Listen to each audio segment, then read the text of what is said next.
Okay, so have you heard about this thing, this flagpoling thing? Flagpoling, yeah. It's like this weird uh, visa hack or workaround or something going on up in Canada, and it just Right. got shut down. So, Yeah, as of last night, actually, December 23rd at 11:59 p.m. Eastern Time. yeah, so we thought this would be a good time to do a deep dive into this and kind of unpack it Absolutely. because I'm reading all this stuff about it. I'm like, wait, so you're telling me that people were intentionally getting rejected at the U.S. border Yeah, just so they could go back to the Canadian side and apply for a visa? precisely. Like, what? How does that even work? Well, it's kind of a fascinating little quirk in the system, and it all boils down to this Okay. Canadian immigration law allows for certain visa applications to be processed right there at the border Okay. by Canadian border So officers, you're telling me that you can, which you can't typically do at inland so it's offices. like a loophole. It's not really a loophole. It's more like a clever use of existing regulations. But yeah, it definitely created this unique situation where the system designed to restrict entry was actually being used as a fast lane by some. That's so interesting. So like what kind of people were doing this? Like who was using this flagpoling thing? Well, think about it. Anyone who needed a Canadian visa quickly. Oh, okay. Like if you had a job offer or you were starting school in Canada, Oh, yeah, okay. but you were facing those insanely long processing times that we all hear about. We're Yeah. talking months, sometimes even years. Yeah. So flagpoling became this kind of like last resort option. So a lot of people must have been doing this, right? Oh, yeah, it was super popular. In Yeah. fact, there's this Canadian immigration consultant, Manan Gupta. He said it's become a very popular trend in recent years. Oh, wow. Okay, so walk me through this then. Okay. So let's say like I get a job offer in Canada tomorrow Okay.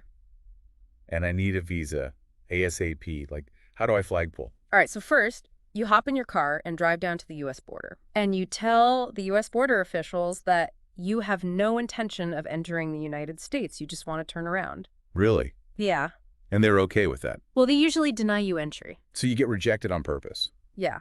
And that's actually a crucial part of the process. Oh, Then you drive back to the Canadian side okay. and apply for your visa with a Canadian border agent. And they give it to you right there. Well, they have the authority to grant certain visas on the spot, Okay. like work permits or study permits. Oh, okay. So for people facing these long processing times through the normal channels, it became a real lifesaver.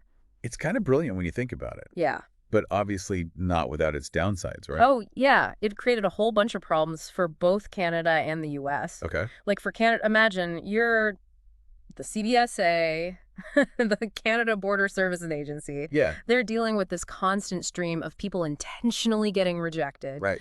diverting resources and personnel away from, the core border security tasks. I can see how that would be an issue. Yeah, it was like a constant fire drill Yeah. when you're trying to focus on the bigger issues. And I imagine it must slow things down for everyone else just trying to cross the border. Oh, absolutely. Increased wait times for everybody. So nobody is really. Well, and the U.S. wasn't too happy about it either. Right. I imagine not. I mean, can you imagine being a U.S. border official? Yeah. Seeing this endless line of people just coming up, getting rejected? Yeah. It's got to be demoralizing, right? Like, nobody wants to be used as a revolving door. Right. Yes. And Chuck Schumer, the U.S. Senate Majority Leader, he actually called on Canada to end flagpoling back in May. Oh, wow.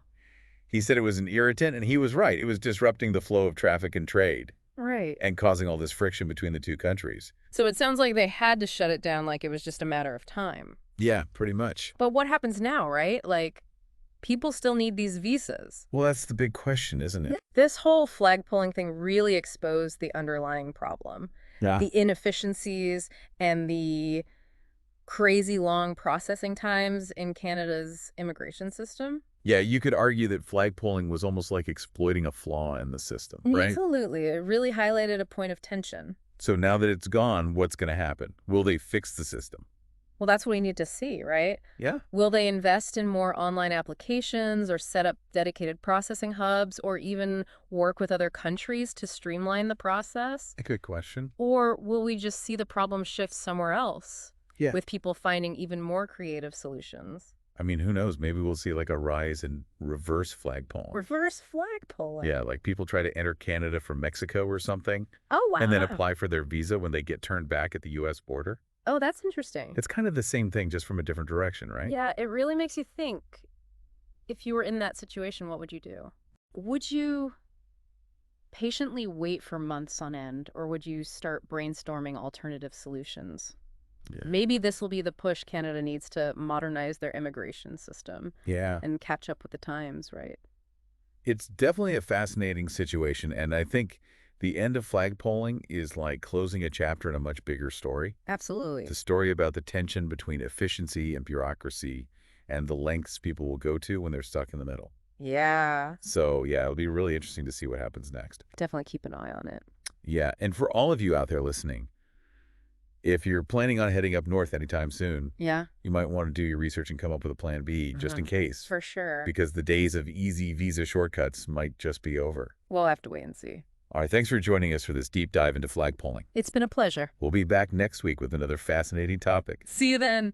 Until then, stay curious. And stay informed. And remember, the world of immigration is always changing. So stay agile.